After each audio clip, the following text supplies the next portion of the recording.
Welcome back to Miss Liz IBG. Last week, I received 2 emails on the same day. The first one said, Miss Liz, I passed my B1. I never thought I could pass because my English is really not good. Of course, I was happy for him until I opened another email saying this. Thank you for your help, but I failed.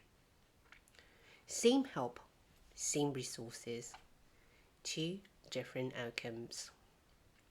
Today, I need to tell you something that might be uncomfortable to hear, but is something you need to know if you want to finally speak English confidently in the new year.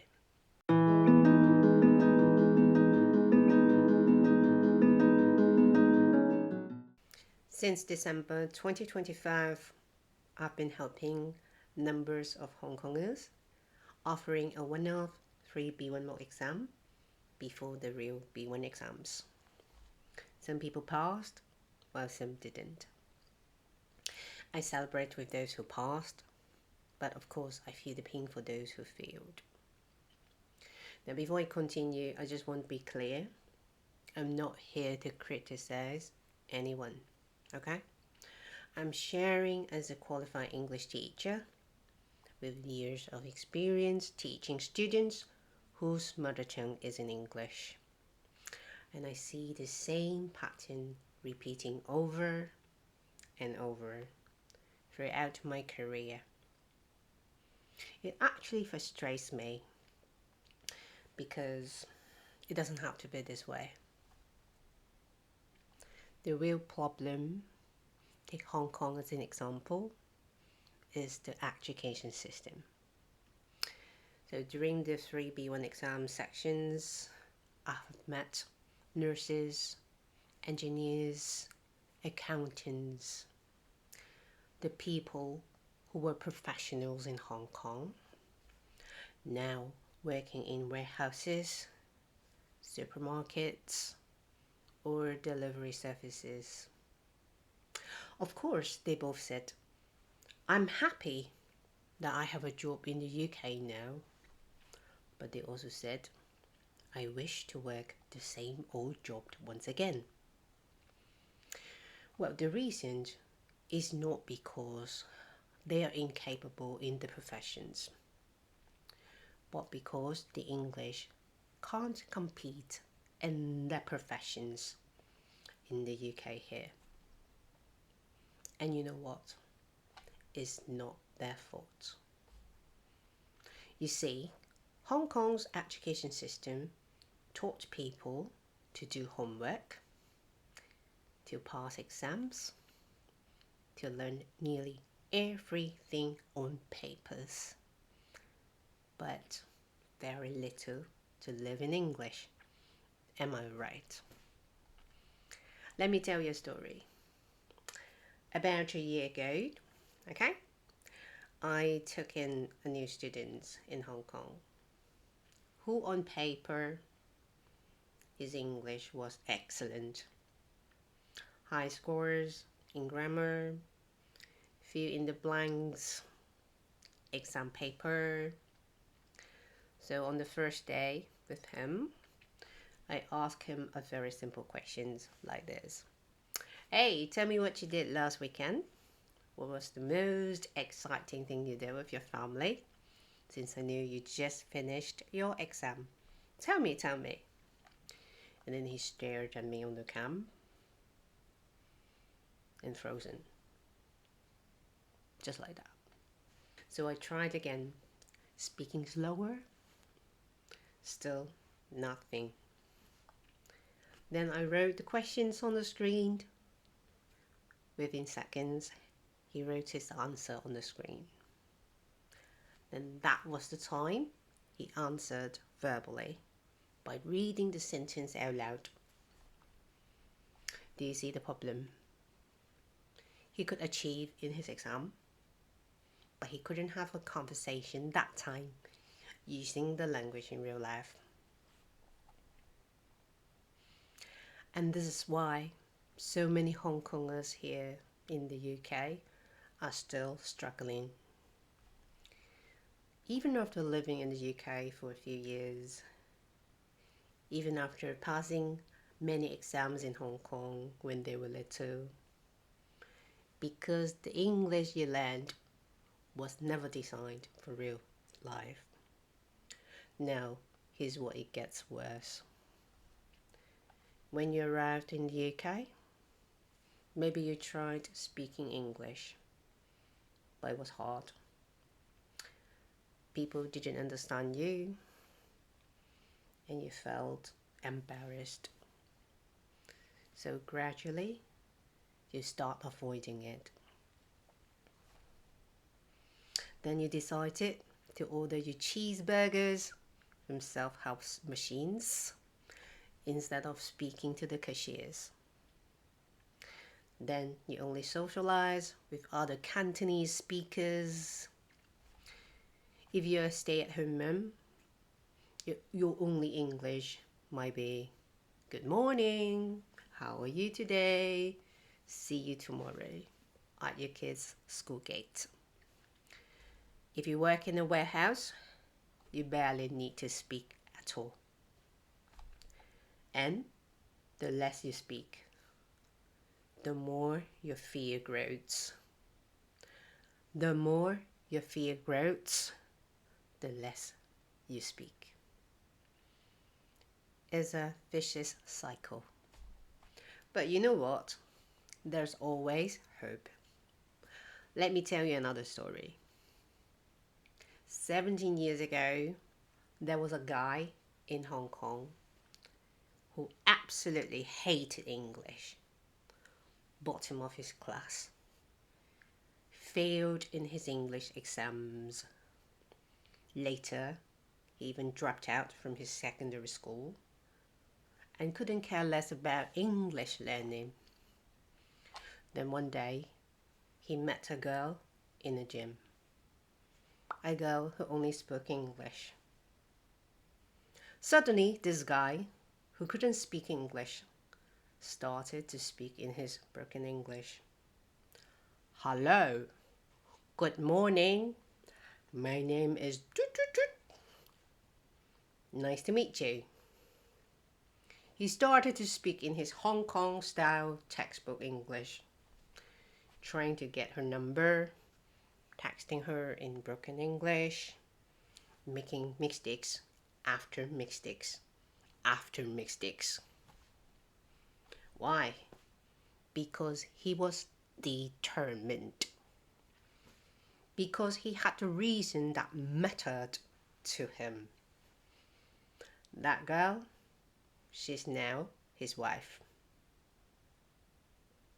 So, let me ask you something. Why are you here in the UK? Whatever brought you here, whether it's freedom, opportunity, a better life for your children, isn't that worth fighting for? Because here's the truth. There is no way back. The question is, are you going to let fear stop you?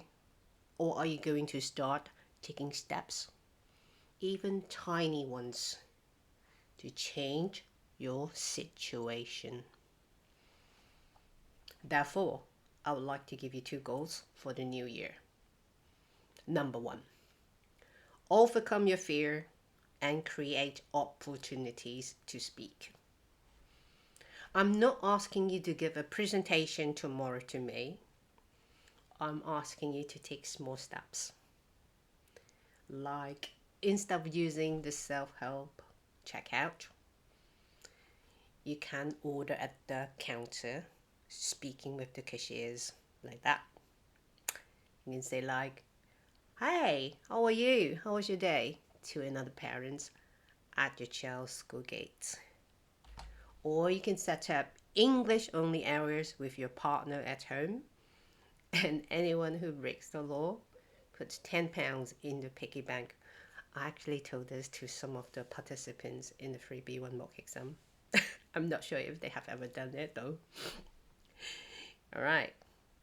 Yes, some people in the community won't respond at all even you're friendly to them. Right? We all experience that. So it might be even so rude to you. So what? Right? Because there will always be someone who are lovely and welcoming. You will never know until you tried. Yeah? Number 2, build your determination through a step-by-step method. Remember, there's no way back. You're here now in the UK. Think about it. When you decided to leave Hong Kong, that took courage and determination. Yeah? You left everything familiar behind for a new start in your life.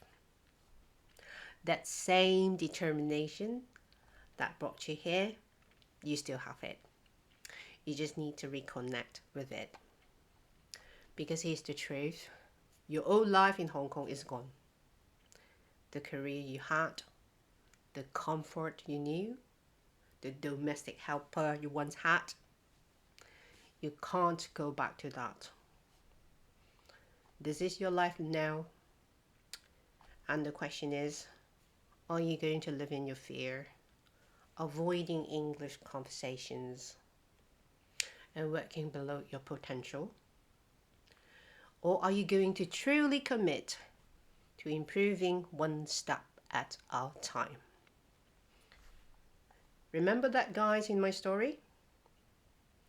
He didn't become fluent overnight. He made mistakes. He sounded ridiculous at first, and still sometimes, even now. But he was determined because he had a strong reason behind. You have a strong reason too. You're here. You made that choice.